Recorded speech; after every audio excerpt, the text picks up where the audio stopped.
Every summer, over the August-long weekend, a horde of landscape painters descends on the small town of Wilberforce, Ontario.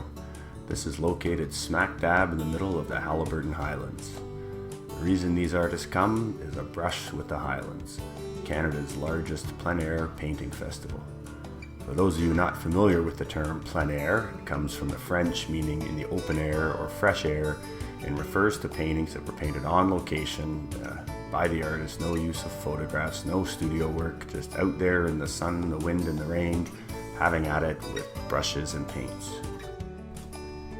We spent 3 days painting the Ontario landscape, and many of us spent our nights camped on the farm of the organizer of the event. Camping seems like a good idea in theory, but I'd forgotten that nature starts very early in the morning. It's incredibly loud, and especially on a farm. Every day, we'd open our eyes at 4:45 to the crow of the rooster, which also woke up the chipmunks, the squirrels, and all the other animals, as I lie there in my tent waiting for it to get light enough to get up.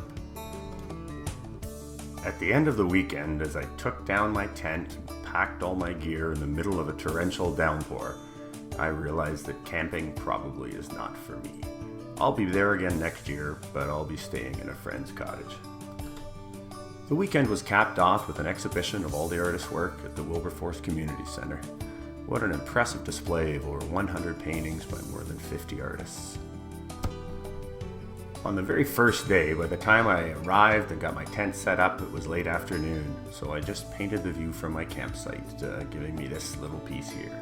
Next morning I was up bright and early, headed up to Miners Lake, painted the soft, early light, falling on a meadow filled with wildflowers.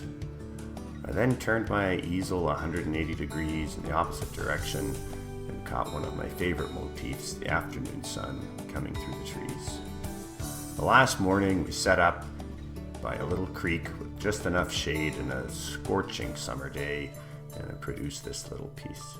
All of these paintings will be up at Ryan Fine Art Gallery in Port Carling, Ontario. Hope to see you there.